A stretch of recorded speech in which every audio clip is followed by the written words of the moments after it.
Assalamualaikum warahmatullahi wabarakatuh. Halo semuanya, perkenalkan saya Brevina Pratensia Hesri, mahasiswi Universitas Sriwijaya, program studi Pendidikan Bahasa dan Sastra Indonesia dengan NIM 0602 1382429074. Nah, di sini saya akan memaparkan hasil analisis buku teks Bahasa Indonesia kelas 11 yang sudah saya analisis.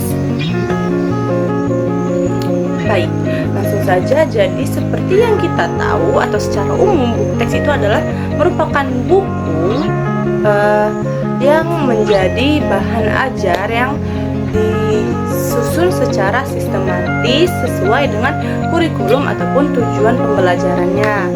Nah, buku teks ini biasanya digunakan sebagai sumber pembelajaran bagi siswa SMA maupun juga mahasiswa di perguruan tinggi.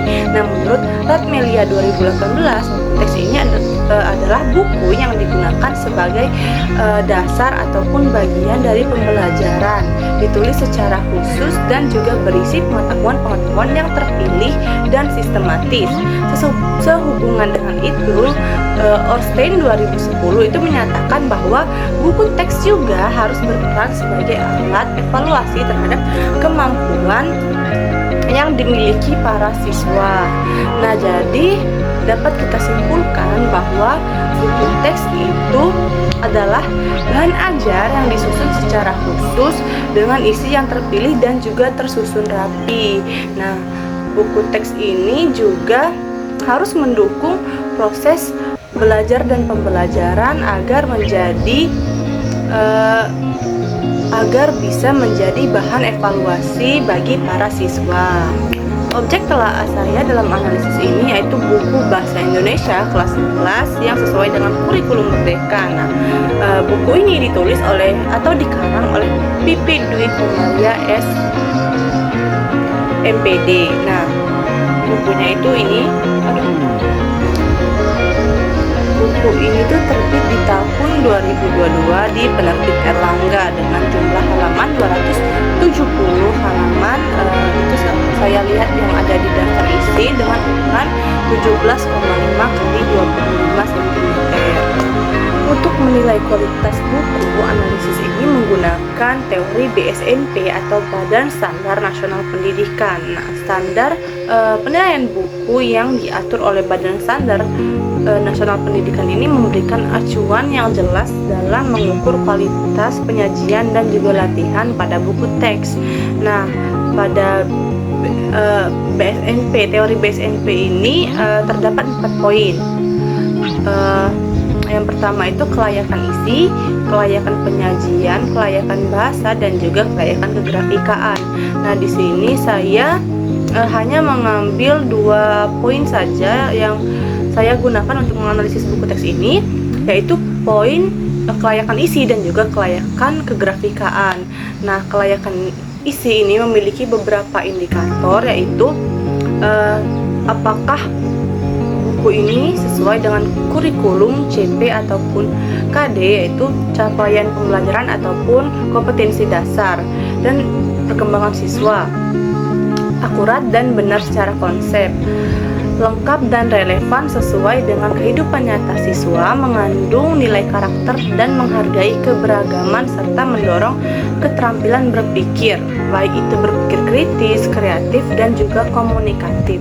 Nah, sedangkan untuk indikator BSNP poin keempat ataupun poin kelayakan kegrafikaan ini meliputi dari ukuran ataupun format buku, desain bagian pada kulit buku, desain bagian isi, kualitas kertas, kualitas cetakan, serta kualitas jilitan.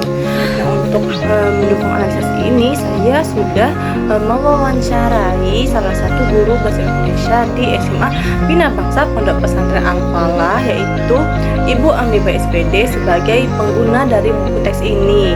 Nah, sebelumnya terdapat 9 indikator pertanyaan pada poin kelayakan isi dan 6 indikator pertanyaan pada poin kelayakan kegrafikaan. Jadi total ada 15 indikator pertanyaan pada analisis wawancara ini. Baik, langsung saja ke hasil analisis. Nah, jadi yang kita bahas itu hasil analisis kelayakan isi dulu ya. Nah, untuk pertanyaan pertama yang saya ajukan itu, apakah materi dalam buku ini sudah sesuai dengan capaian pembelajaran ataupun kompetensi dasar yang berlaku? Nah, narasumber menjawab, materi dalam buku ini sudah sesuai dengan CP dan KD yang berlaku. Struktur bab juga mengikuti alur capaian pembelajaran yang ditetapkan kurikulum sehingga memudahkan penyusunan rencana penilaian. Nah, hal ini itu bisa dibuktikan pada runtutan daftar isi soal. Nah, sini sudah terlihat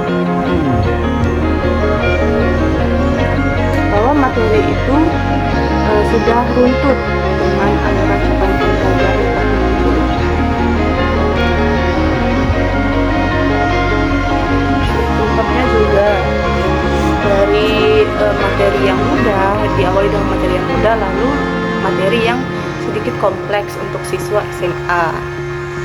Pertanyaan kedua yaitu bagaimana kesesuaian materi dengan tahap perkembangan kognitif siswa. Nah, jawaban narasumber itu bahasa dan kerumitan materi itu sudah sesuai dengan kemampuan dan juga kemampuan kognitif siswa, dan pembahasannya juga tidak terlalu berat. Juga contohnya itu disajikan secara bertahap.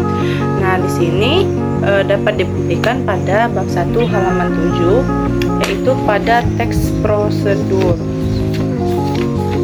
Nah, ini ada contohnya. Contoh teks prosedur yaitu cara membuat hand sanitizer dari daun sirih. Tidak hanya satu, contohnya juga banyak kok. Ada cara membuat mie ubi jalar ungu. Terus ada lagi langkah mudah mendaftar kartu pekerja, itu ada. Nah, intinya sudah sesuai. Nah, pertanyaan ketiga itu bagaimana kejelasan definisi, contoh, dan penjelasan konsep dalam buku. Nah, definisi dan contoh itu ditulis jelas. Nah, buku ini menggunakan ilustrasi yang cukup membantu untuk menjelaskan konsep-konsep dari materi. Nah, contohnya itu pada bab 3 halaman 75 dan 77 itu ada pada bagian teks resensi. Nah, 75 itu ada definisi teks resensi sini. Lalu pada halaman 77 itu ada contohnya. Contoh dari teks resensi. Nah, lanjut ke pertanyaan yang keempat adalah apakah materi dalam buku teks ini itu sudah lengkap dan sesuai dengan kebutuhan pembelajaran. Nah, narasumber ini menjawab materi yang disediakan itu lengkap, ada penjelasan konsep, contoh soal, rangkuman, serta evaluasi. Nah, di sini saya mengambil contoh atau bisa dilihat dari bab 4 yang membahas tentang teks proposal. Nah, ini ada definisi dari teks proposal, jenis-jenis teks proposal, lalu contoh teks proposal, latihan soal juga ada.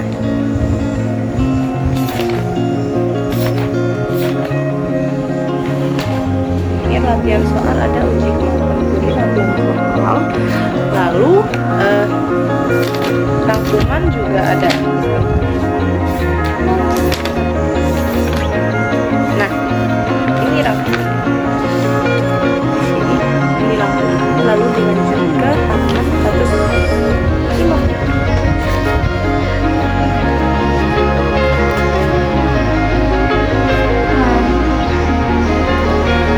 Pertanyaan kelima itu sejauh mana materi itu relevan dengan kehidupan nyata siswa. Nah, materinya ini cukup relevan.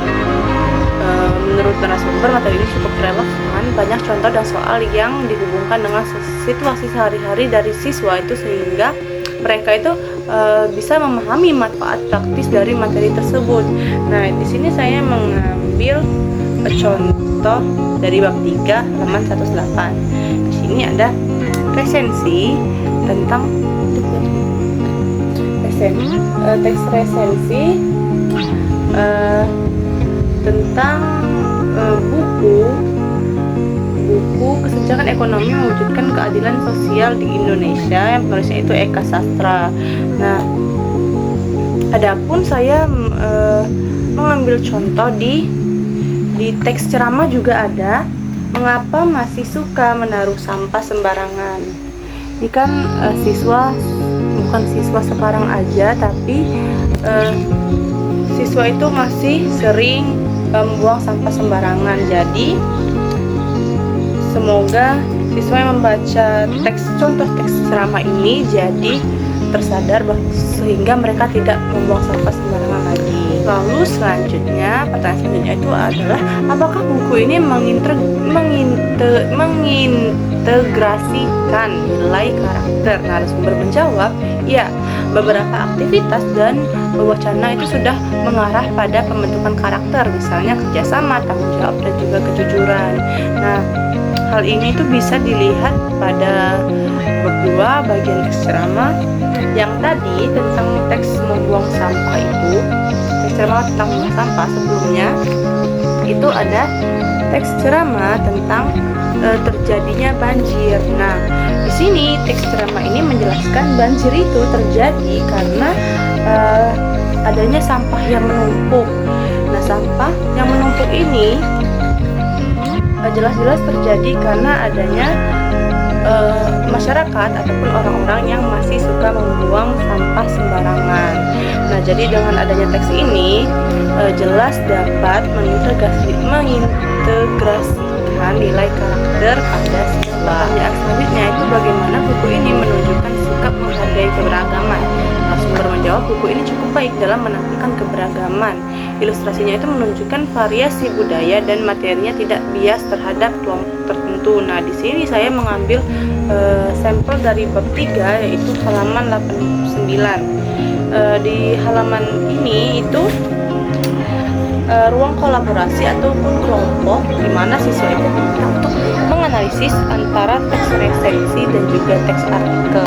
Nah, teks artikel ini ada mengambil tentang judulnya melihat nilai religi orang Asmat dalam roman Namaku Teweraut. Nah, di sini membahas tentang nilai-nilai religi orang Asmat. Nah, dengan adanya contoh teks ini itu membuat siswa itu tahu, oh, religi orang Asmat itu ternyata begini, tidak ada unsur. Tapi dalam teks ini tidak ada unsur menjelekkan, sedikit pun menjelekkan tentang religi dari orang asli. Pertanyaan selanjutnya itu adalah apakah ada aktivitas yang mendorong keterampilan berpikir kritis siswa? Narasumber menjawab, ada beberapa aktivitas yang dapat memicu berpikir kritis seperti analisis kasus dan juga pertanyaan terbuka. Nah, di sini saya mengambil sampel pada bab 5 tentang karya teks ilmiah. Itu ada di contoh soal individu itu yuk asa literasimu judulnya. Nah, di sini siswa itu disuruh menganalisis tentang perbedaan musikalisasi puisi dan juga perbedaan musikalisasi puisi dengan lagu. Nah, dengan adanya perintah analisis ini itu merangsang cara berpikir kritis siswa. Jadi siswa itu benar-benar membaca teks ini lalu menjawab beberapa pertanyaan yang ada. Gitu. Pertanyaan terakhir tentang kelayakan isi ini itu apakah buku ini memfasilitasi kreativitas dan komunikasi siswa? Nah, jawaban narasumber itu ya, ada tugas-tugas proyek dan juga diskusi kelompok yang memungkinkan siswa untuk berinteraksi, berkreasi dan juga berkomunikasi secara aktif. Nah, di sini saya mengambil sampel pada bab 6 yaitu teks drama pada halaman 229 sampai 231. Di sini ada latihan yang disebut dengan ruang kolaborasi 1 di mana siswa itu membaca teks naskah drama 1 dan teks naskah drama 2, lalu mereka menjawab beberapa pertanyaan. Nah, ada pertanyaan yang memancing mereka itu untuk berdiskusi. Di sini. Nah, menurut Anda bagaimana cara terbaik dan ideal untuk dapat menikmati karya sastra dalam teks 1 dan teks 2? Nah, dari pertanyaan ini para siswa itu jelas memiliki pendapat yang berbeda-beda, sehingga hal ini dapat mendorong siswa itu untuk berkolaborasi dan juga saling bertukar pendapat. Selanjutnya adalah wawancara atau hasil wawancara mengenai kelayakan kegrafikaan. Nah, langsung saja pertanyaan pertama yang saya ajukan itu bagaimana kesesuaian ukuran dan format buku untuk digunakan oleh siswa. Nah, narasumber menjawab ukuran bukunya ini standar dan nyaman digunakan siswa, tidak terlalu besar sehingga mudah dibawa. Ini bisa kita lihat di sini. Buku ini bisa dibilang tidak terlalu tebal dan memang nyaman untuk dibawa siswa. Nah, lalu pertanyaan yang kedua itu bagaimana kualitas desain kulit buku ataupun cover atau sampul. Nah, narasumber menjawab desain sampulnya itu sederhana tetapi informatif, judul dan identitas buku jelas dan warnanya tidak terlalu mencolok. Bisa dilihat dari sini sampulnya. Iya, warnanya tidak mencolok.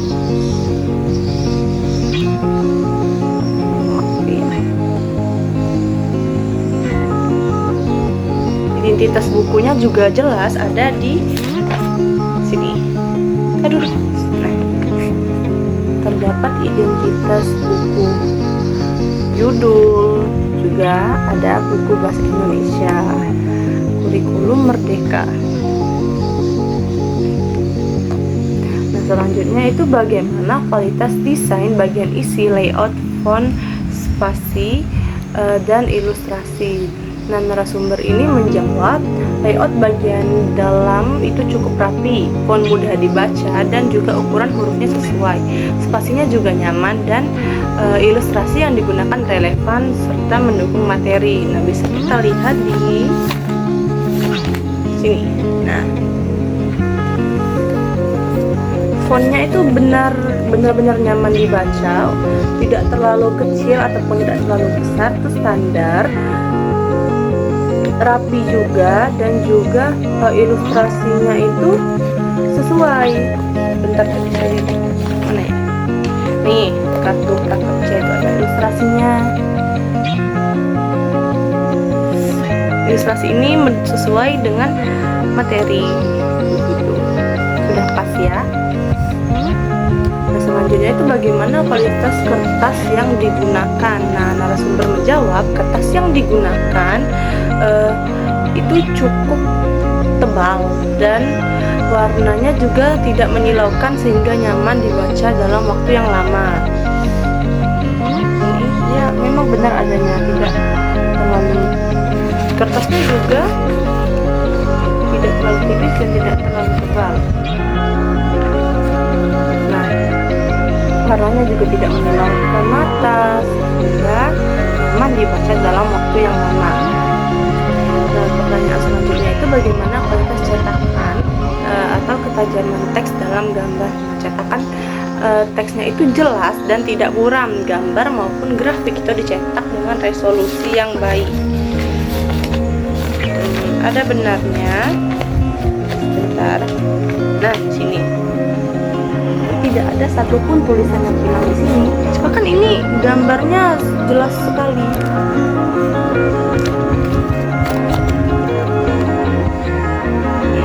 Mungkin karena kamera saya jadi tidak jelas, tapi di buku aslinya itu benar-benar jelas, tidak ada buram sama sekali di gambarnya. Sudah sesuai, resolusinya juga sudah baik, resolusi dari ilustrasinya. Nah, yang terakhir itu bagaimana kualitas jilitan buku. Narasumber itu menjawab jilitannya itu kuat setelah beberapa kali digunakan di kelas. Halaman-halamannya tetap rapi dan tidak mudah lepas.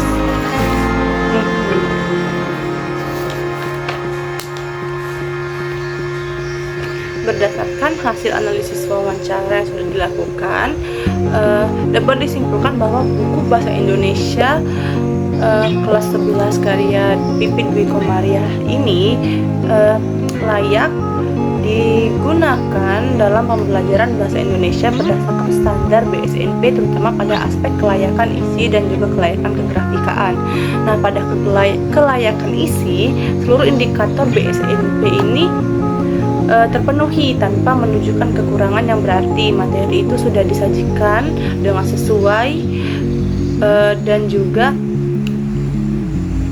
penjelasan konsep, contoh, ilustrasi, latihan, dan evaluasi itu juga dinilai jelas dan relevan dengan kehidupan sehari-hari siswa. Buku ini juga berhasil mengintegrasikan nilai karakter serta menunjukkan sikap menghargai keberagaman dan kebersamaan dalam aktivitas pembelajaran. Selain itu, buku ini juga memfasilitasi perkembangan keterampilan berpikir, kreatif, ataupun komunikasi melalui kegiatan proyek dan diskusi yang tersedia.